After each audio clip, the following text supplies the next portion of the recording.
ಆಟಿಗೂ ನಾನು ಇದ್ದಾಗ ಬೆಡ್ಶೀಟು ರಗ್ಗೆಲ್ಲ ಹಿಂಗಿತ್ತು. ತಿರ್ಗಾ ಹಿಂಗೆ ಇದ್ದಿದ್ದನ್ನ ತಿರ್ಗಾ ಮಾಡಿಸ್ಬಿಟ್ಟು ಈ ಕಡೆ ಮಾಡಿ ಇನ್ನೊಂದು ಕಡೆ ಇಕ್ಕಿ ಸೈಡ್ಗೆ ಇಕ್ಕಿದೆ. ನಮ್ಮಮ್ಮ ಬಟ್ಟೆ ಹೋಗಿದ್ದಿತ್ತು ವಾಷಿಂಗ್ ಮಿಷಿನ್ ಕೆಟ್ಟೋಗೈತೆ ಅಂತ.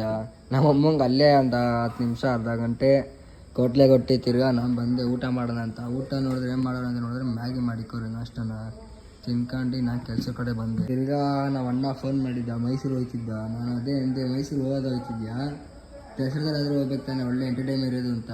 ಅದಕ್ಕೆ ಇವಾಗಿತ್ತು ಡ್ಯೂಟಿ ಅಂತ ಇವಾಗ ಹೋಯ್ತಿದ್ದೆ ಒಂದು ಅರ್ಧ ಗಂಟೆ ಒಂದು ಅವ್ರು ಮಾತಾಡ್ಕೊಂಡು ನಾನು ಮತ್ತು ನಮ್ಮ ಅಣ್ಣ. ನಾನು ಈ ಕಡೆ ಕೆಲಸ ಮಾಡ್ತಿದ್ದೆ, ಅವನ ಕಡೆ ಡ್ರೈವಿಂಗ್ ಮಾಡ್ತಿದ್ದ. ನಾನು ಆಟೋ ತೊಗೊಂಡು ಅಂತ ಬಂದಿದ್ದೀನಿ. ನಾನು ಒಂದು ಸತಿ ಎರಡು ಸತಿ ಅಲ್ಲ, ಎಷ್ಟೊಂದು ಸತಿ ಆಟೋ ಥ್ರೋ ಮಾಡ್ಬೇಕಾರಲ್ಲ ದರಿದ್ರೆ ನನ್ನ ಮಗನ ಸಿಗ್ನಲ್ ಬೀಳುತ್ತೆ.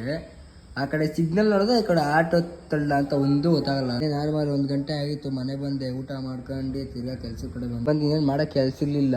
ಅವ್ರು ನಮ್ಮ ಇಲ್ಲಿ ಇರೋರ ಮಕ್ಳಿಗೆಲ್ಲ ಸೈಕ್ ಮಾಡ್ಕೊಂಡು ಒಳ್ಳೆ ಕೊಟ್ಲೆ ಕೊಟ್ಕೊಂಡು ನಾನು ಬಂದೆ. ಸರಿ ಬಾಯ್ಸ್, ಇವತ್ತಿಂದು ಬ್ಲಾಗ್ ಇಷ್ಟೇ ಆಗಿತ್ತು. ಜಾಸ್ತಿ ವಿಡಿಯೋ ಮಾಡೋಕ್ಕಾಗಲಿಲ್ಲ. ಸಿಗೋಣ ನಾಳೆ ಬೆಳಗ್ಗೆ ಬ್ಲಾಗಲ್ಲಿ. ಬಾಯ್ ಬಾಯ್, ಗುಡ್ ನೈಟ್, ಸ್ವೀಟ್ ಡ್ರೀಮ್ಸ್.